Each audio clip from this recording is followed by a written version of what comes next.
Welcome to Inside News. This is Jyoti. Let's get into the details. RSS Chief Mohan Bhagwat, while addressing a gathering in Pune, emphasized the importance of unity and harmony in India. He remarked on the completion of the Ram Temple, acknowledging it as a significant site for Hindu devotion. However, he cautioned against stoking new issues that foster disdain and enmity.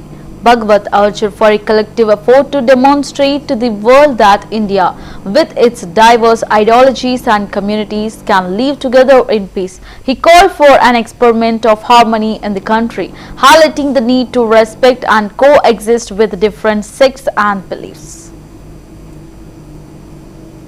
आमच्या इथे आमचंच खरं, बाकी सगळ्यांचं चूक चालणार नाही. हे सगळं वेगवेगळं असेल तरी मिळून मिसळून राहू. आमच्या व्यवहारामुळे दुसऱ्याची अडचण होणार नाही. आणि जितकी श्रद्धा माझं जे काही आहे त्याच्याविषयी माझी आहे, तितकी श्रद्धा माझी दुसऱ्याचं जे आहे त्याच्याविषयी असेल. हा व्यवहार आम्हाला पाळावा लागेल. मग मतांतरण चालणार नाही.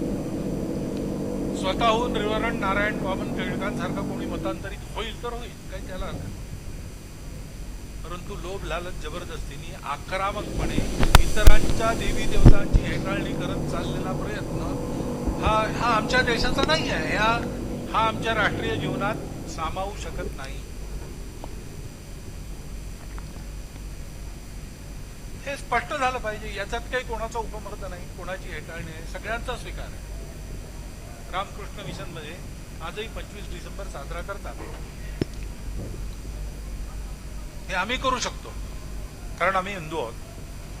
पण आमचा प्रश्नच नाही आहे ना. आम्ही सगळ्यांबरोबर मिळून मिसळून राहतोच आहोत जगात, अनादिकालापासून आजही राहतो. हे जीवन जर, ही हार्मनी जर जगाला पाहिजे असेल तर आपल्या देशात याचं मॉडेल उभं करायचं म्हणजे ही हार्मनी आपल्या देशात असली पाहिजे. श्रद्धेचा आदर, सगळं राम मंदिर झालं पाहिजे, ते होत आहे. हिंदूंची श्रद्धास्थान हिंदूंना वाटतं. परंतु असं केलं म्हणजे हिंदूमध्ये नेता होता येतं म्हणून, किंवा अतिरेकी भूतकाळाच्या ओझ्याच्या परिणामामुळे अतिरेकी तिरस्कार, द्वेष, शत्रुता, संशय याच्या पोटी रोज एक नवीन प्रकरण काढणे हे कसं चालेल? हे नाही चालणार.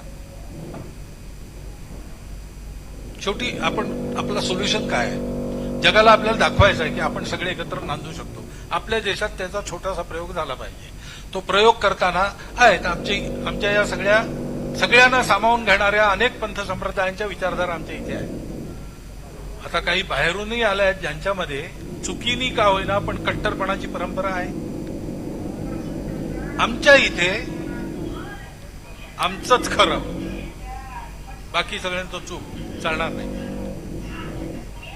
हे सगळं वेगवेगळं असेल तरी मिळून मिसळून राहू. आमच्या व्यवहारामुळे दुसऱ्याची अडचण होणार नाही हे पाहू. Assam Chief Minister Himant Biswa Sharma criticized Congress leader Rahul Gandhi for his actions in Parliament, particularly his behaviour towards two senior MPs and a female MP from Nagaland. Sharma described the incident as disturbing and called on Gandhi to issue a public apology for his actions.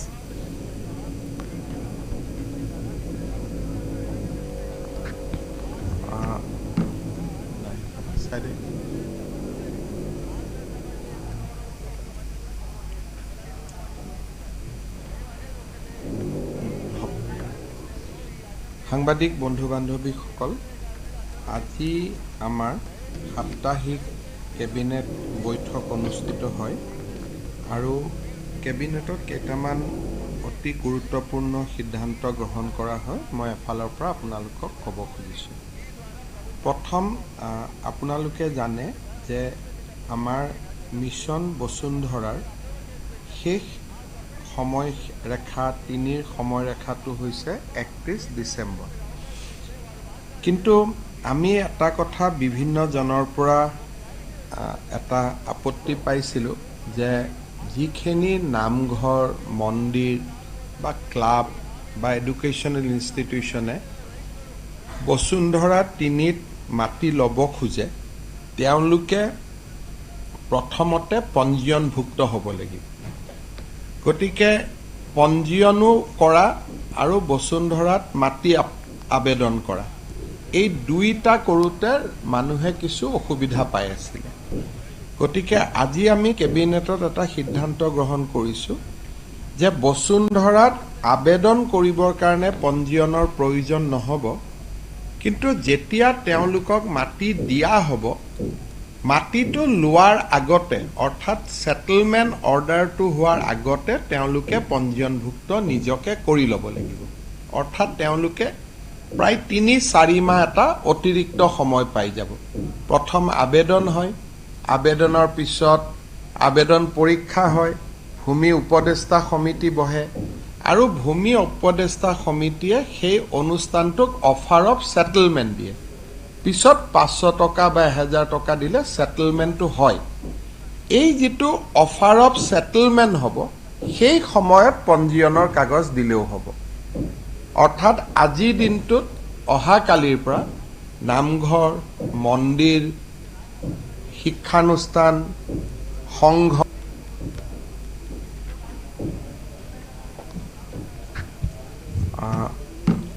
নাই হেপানে সাইডে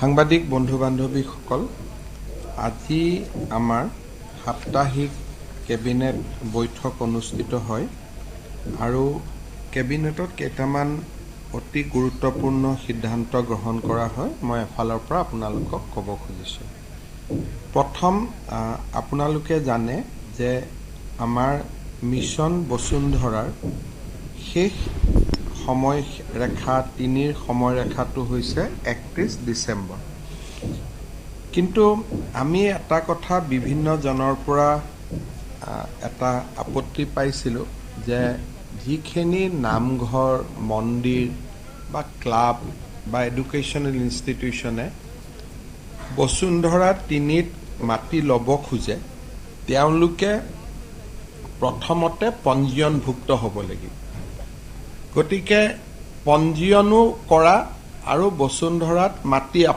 আবেদন কৰা এই দুইটা কৰোতে মানুহে কিছু অসুবিধা পাই আছিল গতিকে আজি আমি কেবিনেটত এটা সিদ্ধান্ত গ্ৰহণ কৰিছো যে বসুন্ধৰাত আবেদন কৰিবৰ কাৰণে পঞ্জীয়নৰ প্ৰয়োজন নহব কিন্তু যেতিয়া তেওঁলোকক মাটি দিয়া হ'ব মাটিটো লোৱাৰ আগতে অৰ্থাৎ সেটেলমেন্ট অৰ্ডাৰটো হোৱাৰ আগতে তেওঁলোকে পঞ্জীয়নভুক্ত নিজকে কৰি ল'ব লাগিব অৰ্থাৎ তেওঁলোকে প্ৰায় ৩-৪ মাহ এটা অতিৰিক্ত সময় পাই যাব প্ৰথম আবেদন হয় আবেদনৰ পিছত আবেদন পৰীক্ষা হয় ভূমি উপদেষ্টা সমিতি বহে আৰু ভূমি উপদেষ্টা সমিতিয়ে সেই অনুষ্ঠানটোক অফাৰ অফ সেটেলমেন্ট দিয়ে পিছত 500 টকা বা 1000 টকা দিলে সেটেলমেন্টটো হয় এই যেটো অফাৰ অফ সেটেলমেন্ট হ'ব সেই সময়ত পঞ্জীয়নৰ কাগজ দিলেও হ'ব অৰ্থাৎ আজি দিনটোত Karnataka Deputy Chief Minister D.K. Shivakumar has strongly criticized BJP leader C.T. Ravi over his alleged derogatory remarks about Karnataka Minister Lakshmi Hebalkar, calling her a prostitute. Speaking on December 20, Shivakumar emphasized that there is concrete evidence, including videos and documents, supporting these claims. He also questioned Ravi's previous insult towards Congress leader Rahul Gandhi, calling him a drug addict, and challenged the BJP to defend such behavior. Shivakumar further questioned whether such remarks were representative of the culture of Chikmagaluru, the BJP or India as a whole. He vowed to provide proof of Ravi's inappropriate comments. Prostitute ಅಂತ ಕರೆದಿದ್ದಾರೆ ರಾಹುಲ್ ಗಾಂಧಿ ಅವರನ್ನ drug addict ಅನ್ನೋದಕ್ಕೆ ಇವತ್ತು ಅದು first ನಮ್ಮ ಬಾಬಾ ಸಾಹೇಬ್ ಅಂಬೇಡ್ಕರ್ ಅವರನ್ನ ನಿಲ್ಲಿಸಿರೋದಕ್ಕೆ ಚರ್ಚೆ ರಾಹುಲ್ ಗಾಂಧಿ ಅವರನ್ನ ಡ್ರಗ್ ಅಡಿಕ್ಟ್ ಅಂತ ಕರೆದಕ್ಕೆ ಅವರ ನಾಯಕರನ್ನ ನಮ್ಮ ಪಕ್ಷದ ನಾಯಕರನ್ನ ಹೆಸರನ್ನ ಬಂದಾಗ ಬಳಕೆ ಮಾಡಿಕೊಳ್ಳಿಕ್ಕೆ ಅದು ಹೋರಾಟ ಅದಾದ್ಮೇಲೆ ಇವರು ಹೆಣ್ಣು ಮಗಳ ಮೇಲೆ ಈ ರೀತಿ ಇನ್ನೊಬ್ಬ ಪ್ರಾಸ್ಟಿಟ್ಯೂಟ್ ಅಂತ ಸುಮಾರು 12 ಬಾರಿ ಕರೆದಿದ್ದು ದಾಖಲೆ ಎಲ್ಲ ಇದೆ ನೀವೆಲ್ಲ ಸೇರಿ ಹಾಕಂಗಿದ್ರೆ ನೀವು ಹಾಕಿ ಎಲ್ಲ ನಿಮ್ಗೆ ದಾಖಲೆ ಇಲ್ಲ ಅಂದ್ರೆ ದಾಖಲೆ ನಾನೇ ಕೊಡ್ತೀನಿ. We have collected. Rahul Gandhi ಅವ್ರನ್ನ ಡ್ರಗ್ ಅಡಿಕ್ಟ್ ಅಂತ ಕರೆದಿ ತೋರಿಸ್ತಾ ಇದ್ದೀರಾ? ತೋರಿಸ್ತಾ ಇದ್ದೀರಿ. ಅದನ್ನ ಫಸ್ಟ್ ನೀವು ಯಾಕಾಯ್ತು ಇದು? ಬಾಬಾ ಸಾಹೇಬ್ ಅಂಬೇಡ್ಕರ್ ಅವ್ರಿಗೆ ಅಮಿತ್ ಶಾ ಅವ್ರು ಮಾತಾಡಿದಂತ ಮಾತು, ಅದನ್ನ ರಕ್ಷಣೆಗೆ ಆ ವಿಚಾರದಲ್ಲಿ ಹೋರಾಟವನ್ನ ಮಾಡ್ತಾ ಇದ್ರು. ಅದಕ್ಕೆ ಈ ಹೆಣ್ಮಗಳನ್ನ ಈ ರೀತಿ ಕರೆದಿದ್ದಾರೆ. ಇದು ಚಿಕ್ಕಮಗಳೂರು ಸಂಸ್ಕೃತಿನ, ಭಾರತದ ಸಂಸ್ಕೃತಿನ, ಬಿಜೆಪಿ ಸಂಸ್ಕೃತಿಯ?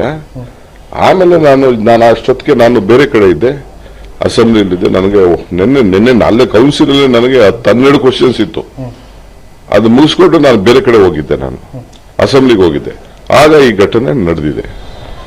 ಎವಿಡೆನ್ಸ್ಗಳಿದ್ದಾಗ ನಿನ್ನೆ ಸಭಾಪತಿಗಳು ಕ್ರಮ ಕೈಗೊಳ್ಳಬೇಕಲ್ಲ? ನಾನು ಸಭಾಪತಿ ಅವ್ರದ್ದು ಅವರ ವಿಚಾರ ನನಗೆ ಸರಿ ಇಲ್ಲ. ಅವರು ಚರ್ಚೆಗೆ ಅವಕಾಶ ಮಾಡಿಕೊಡ್ಬೇಕು. ಏನ್ ಆಯ್ತು ಅಂತ ಹೇಳಿ ಪರಿಶೀಲನೆ ಮಾಡ್ಬೇಕಾಯ್ತು. ತಪ್ಪು ಲಕ್ಷ್ಮಿ ಅವ್ರ ತಪ್ಪಿದ್ರೆ ಲಕ್ಷ್ಮಿ ತಪ್ಪು ಅಂತ ಹೇಳ್ಬೇಕಾಯ್ತು, ಅವ್ರು ತಪ್ಪಿದ್ರೆ ಅವ್ರ ತಪ್ಪು ಅಂತ. ಏಕಾಏಕಿ ಅವ್ರಿಬ್ಬರ ಇದನ್ನ ತಗೋಬಿಟ್ಟು ಅವ್ರ ಹಿಂಗ್ ಹೇಳೋದು ಇವ್ರ ಹಿಂಗ್ ಹೇಳೋದು ಅಂತ ಸೈಂಡ್ ಮಾಡಿದ್ದು ಅವ್ರಿಗೂ, ಯಾಕೆಂದ್ರೆ ಅಷ್ಟು ಹಿರಿಯ ಇದ್ರದು. ಅವ್ರು ಯಾವುದೇ ಪಕ್ಷದವ್ರು ಇರ್ಬೋದು, but is A non political member. ಎಲ್ಲರನ್ನ ರಕ್ಷಣೆ ಮಾಡಬೇಕಾದ ಅವರ ಡ್ಯೂಟಿ. ಅದು ಕೂಡ ಸರಿ ಇಲ್ಲ. I have great respect for him.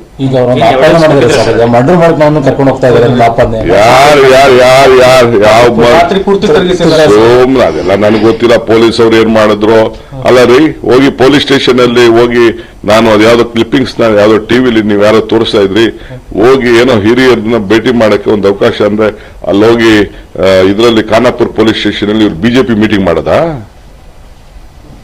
ಒಬ್ಬ ಆರೋಪಿನ ಉಗ್ರ ಕಾರ್ಯವಿಲ್ಲ ಹಂಗಾರೆ ಮೀಟಿಂಗ್ ಮಾಡಕ್ ಬಿಟ್ಟಿದ್ದು ಏನು ಉಗ್ರ ಅಂತ ಕಂಡಿಡ್ದ? ಪೊಲೀಸ್ ಅವರು ಬೇರೆ ಯಾರಿಗೂ ಅಷ್ಟು ಸೌಜ್ಯದಿಂದ ನಡ್ಕೊಳ್ಳಿಲ್ಲ, ಅಷ್ಟು ನಡ್ಕೊಂಡಿದ್ದಾರೆ ಪೊಲೀಸ್ ಅವರು. ಪೊಲೀಸ್ ಅವ್ರ ನಡತೆನೂ ಸರಿ ಇಲ್ಲ. ಈ ಕಾರಣ ಹೆಂಗ್ ಅವರು ಅಲ್ಲಿ ಬಿಟ್ರು ಪೊಲೀಸ್ ಅವರು? ನಾವು we are not interfering with anything. ನಾವು ಯಾವುದಕ್ಕೂ. Executive Engineer of Kumbh Mela Anup Kumar Sinha briefed about the arrangements being done for Mahakumbh. Anup Kumar Sinha said arrangements are being made for uninterrupted power supply in Mahakumbh. A total of 66,026 street lights will illuminate the Mela. We have also purchased 2,000 solar lights under the hybrid system. Apart from this, a generator backup has also been arranged to ensure no interruption in the lights. Mahakumbh में निर्बाध विद्युत आपूर्ति हेतु 1405 kilometre LT लाइनों का निर्माण किया जा रहा है। दूरी का अनुमान आप इससे लगा सकते हैं कि यहाँ से लेकर मुंबई तक की लाइन, ये आप समझ सकते हैं, यहाँ से मुंबई तक की दूरी 1405 किलोमीटर लगभग है। तो ये लाइनें इतनी लंबी है। इसके अलावा एसटी जो है, एसटी लाइन जो हम बना रहे हैं वो 182 किलोमीटर बना रहे हैं। और टोटल जो उपकेंद्र हम बना रहे हैं 85 उपकेंद्र बना रहे हैं 2x400 kV के। तो एक बहुत बड़ा नेटवर्क है जो हम इस बार मेले में निर्बाध विद्युत आपूर्ति के लिए ले रहे हैं। अच्छा, कितनी बड़ी व्यवस्था होगी? बल्ब और कितनी लाइटें देंगी? क्या लाइट जाने पे कोई वैकल्पिक व्यवस्था भी आपने रखी है? क्या है? कुल 67,026 स्ट्रीट लाइटों से मेला जगमग होगा। और हमने वैकल्पिक व्यवस्था के रूप में हाइब्रिड सोलर लाइट 2000 ली हैं, जो किसी भी स्थिति में बंद नहीं होंगी। वो उसमें बैटरी का बैकअप है। हाइब्रिड का मतलब ही होता है कि दोनों उसमें स्थितियां हैं। मतलब आपको सप्लाई से भी वो चलती है, सोलर से भी चलती है। तो किसी भी हाल में वो लाइटें बंद नहीं होंगी और हमारी स्ट्रीट लाइट हमेशा जलती रहेगी। तो ये एक बड़ा बैकअप है। इसके अलावा जनरेटर का बैकअप भी है हमारे सभी बिजली घरों पर। 85 उपकेंद्र जो हम बना रहे हैं उसमें 85 जनरेटरों की स्थापना हम कर रहे हैं। तो उसके अलावा कैंपों में हमने रिचार्जेबल लाइट ली है। तो हमने हर त्रिस्तरीय, जिसको कहते हैं त्रिस्तरीय, हमने व्यवस्था की है कि कहीं भी किसी भी प्रकार की विद्युत आपूर्ति में कोई व्यवधान या स्ट्रीट लाइट प्रकाश में कोई भी व्यवधान न हो। अच्छा, कितने बड़े एरिया में कितनी बड़ी संख्या में पॉइंट्स दिए जाते हैं स्नानार्थियों मेला के लोगों के लिए? कुल जितने भी स्नानार्थी या कल्पवासी यहाँ आएंगे, जो संस्थाएं आएंगी, उसके लिए कुल 4,25,000 संयोजन देने का हमारा लक्ष्य है। अगर ये इसमें संख्या में वृद्धि होती है तो जैसे लोग आते जाएंगे हम संख्या में वृद्धि भी करने के लिए हमारी पूरी इन्वेंट्री की तैयारी है। अच्छा, फसाइड लाइटें भी लगा रहे हैं आप लोग कई जगह, मैंने देखा। फसाइड लाइटों का कार्य मेनली नगर निगम के द्वारा किया जा रहा है, नगर निगम के द्वारा और पीडीए के द्वारा। लेकिन हमारा भी जहाँ Congress MP Vijay Vasant has written a letter to the sports minister urging that the cricketer R. Ashwin be awarded the prestigious Dhyan Chand Khel Ratna Award. Vasant highlighted Ashwin's outstanding contributions to Indian cricket and his consistent performance, advocating that his achievements deserve recognition at the highest level in sports. What is the matter? R. Ashwin as declared sorry, yesterday R. Ashwin announced his retirement from all format of international cricket. It was a surprise and it was a shocking news because he was in form and he was performing well, and in the middle of the tour he declared his retirement. But I would like to thank Ashwin for his contribution in this cricket. His journey was a beautiful one, and he was from our own town, Chennai. So it's pride for our people for his contribution to the sport, not only in international as well as the domestic cricket also. And 500 wickets, not only with the ball, he's also played his role in the batting also as an all-round performer who is always dedicated to the sport. And his retirement has come as a surprise. So in respect of his contributions to this sport, I'm requesting the government to announce the Major Dhyan Chand Khel Ratna Award to Ashwin for his contribution in the sport.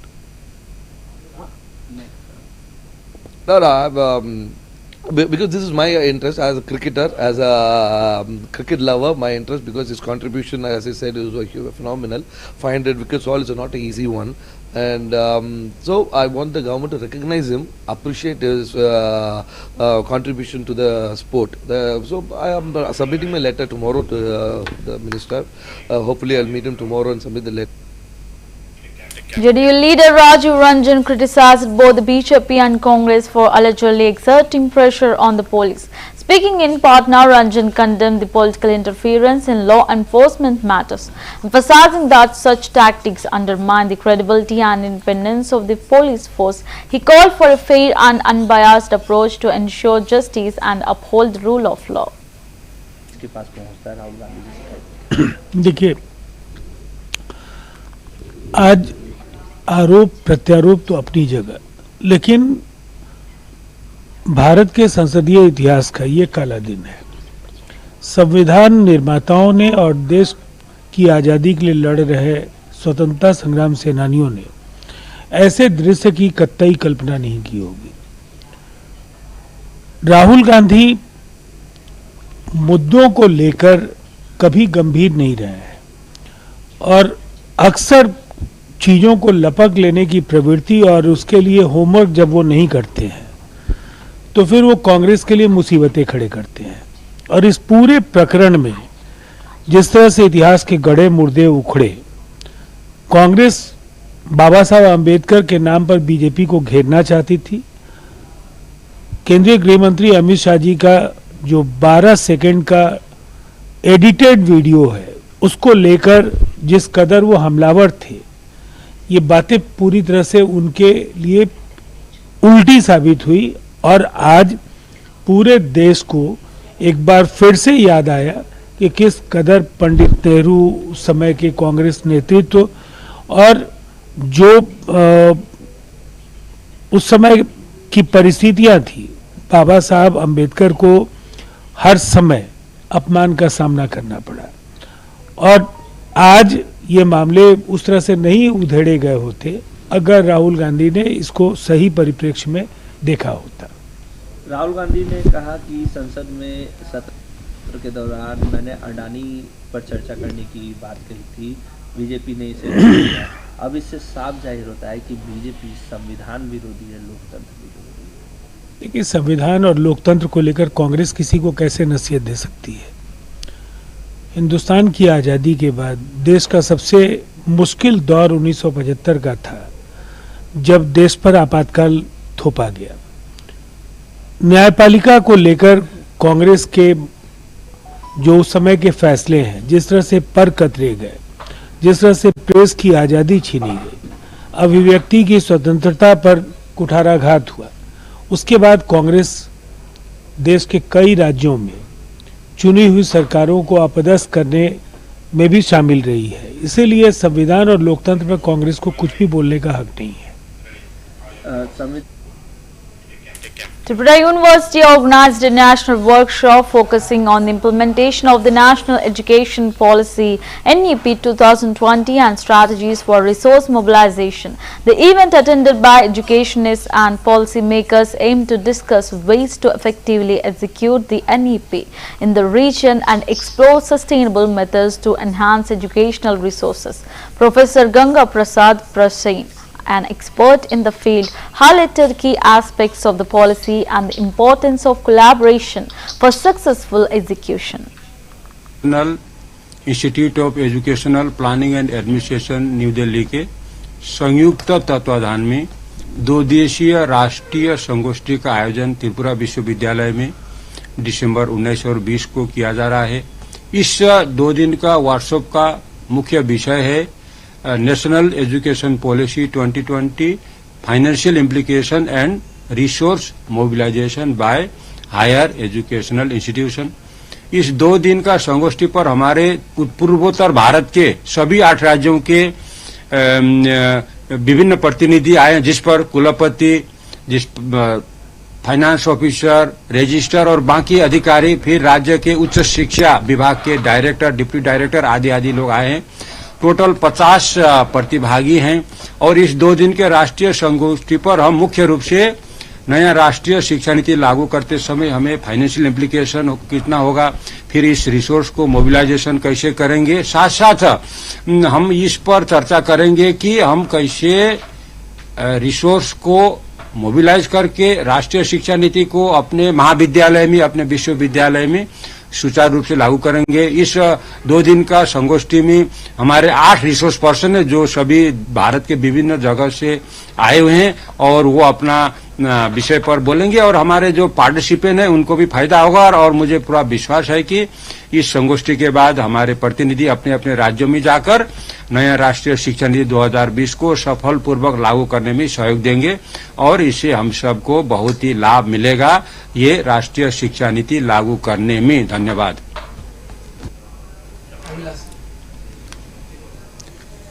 A 2-day workshop on the theme National Education Policy 2020, Financial Implication and Resource Mobilization by Higher Education Institution is being organized on December 19th and 20th in Tripura University. This program is being organized in collaboration with National Institute of Educational Planning and Administration New Delhi and Tripura University. There are around 50 participants. National Institute of Educational Planning and Administration New Delhi के संयुक्त तत्वाधान में 2 दिवसीय राष्ट्रीय संगोष्ठी का आयोजन त्रिपुरा विश्वविद्यालय में दिसंबर 19 और 20 को किया जा रहा है। इस 2 दिन का वर्कशॉप का मुख्य विषय है national education policy 2020, financial implication and resource mobilisation by higher educational institution. इस 2 दिन का संगोष्ठी पर हमारे पूर्वोत्तर भारत के सभी 8 राज्यों के विभिन्न प्रतिनिधि आए हैं, जिस पर कुलपति, फाइनेंस ऑफिसर, रजिस्ट्रार और बाकी अधिकारी, फिर राज्य के उच्च शिक्षा विभाग के डायरेक्टर, डिप्टी डायरेक्टर आदि लोग आए हैं। टोटल 50 प्रतिभागी हैं और इस 2 दिन के राष्ट्रीय संगोष्ठी पर हम मुख्य रूप से नया राष्ट्रीय शिक्षा नीति लागू करते समय हमें फाइनेंशियल इम्प्लीकेशन कितना होगा, फिर इस रिसोर्स को मोबिलाइजेशन कैसे करेंगे, साथ साथ हम इस पर चर्चा करेंगे कि हम कैसे रिसोर्स को मोबिलाइज करके राष्ट्रीय शिक्षा नीति को अपने महाविद्यालय में, अपने विश्वविद्यालय में सुचारू रूप से लागू करेंगे। इस 2 दिन का संगोष्ठी में हमारे 8 रिसोर्स पर्सन है जो सभी भारत के विभिन्न जगह से आए हुए हैं और वो अपना विषय पर बोलेंगे और हमारे जो पार्टिसिपेंट हैं उनको भी फायदा होगा और मुझे पूरा विश्वास है कि इस संगोष्ठी के बाद हमारे प्रतिनिधि अपने अपने राज्यों में जाकर नया राष्ट्रीय शिक्षा नीति 2020 को सफलपूर्वक लागू करने में सहयोग देंगे और इससे हम सबको बहुत ही लाभ मिलेगा ये राष्ट्रीय शिक्षा नीति लागू करने में। धन्यवाद।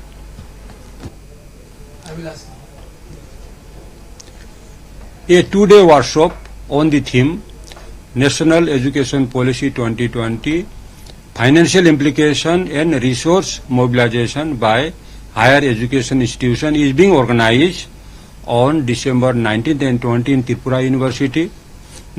This program is being organized in collaboration with National Institute of Educational Planning and Administration, New Delhi, and Tripura University.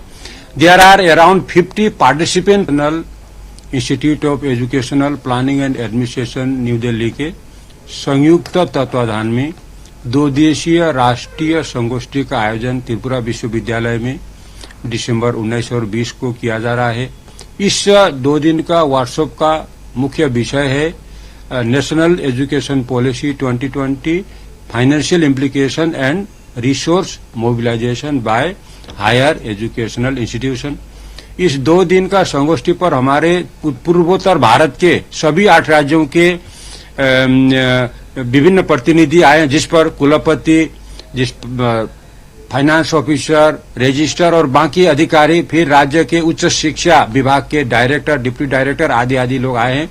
Total 50 प्रतिभागी हैं और इस 2 दिन के राष्ट्रीय संगोष्ठी पर हम मुख्य रूप से नया राष्ट्रीय शिक्षा नीति लागू करते समय हमें फाइनेंशियल इम्प्लीकेशन कितना होगा, फिर इस रिसोर्स को मोबिलाइजेशन कैसे करेंगे, साथ साथ हम इस पर चर्चा करेंगे कि हम कैसे रिसोर्स को मोबिलाइज करके राष्ट्रीय शिक्षा नीति को अपने महाविद्यालय में, अपने विश्वविद्यालय में सुचारू रूप से लागू करेंगे। इस 2 दिन का संगोष्ठी में हमारे 8 रिसोर्स पर्सन है जो सभी भारत के विभिन्न जगह से आए हुए हैं और वो अपना विषय पर बोलेंगे और हमारे जो पार्टिसिपेंट हैं उनको भी फायदा होगा। और मुझे पूरा विश्वास है कि इस संगोष्ठी के बाद हमारे प्रतिनिधि अपने अपने राज्यों में जाकर नया राष्ट्रीय शिक्षा नीति 2020 को सफलपूर्वक लागू करने में सहयोग देंगे और इससे हम सबको बहुत ही लाभ मिलेगा ये राष्ट्रीय शिक्षा नीति लागू करने में। धन्यवाद।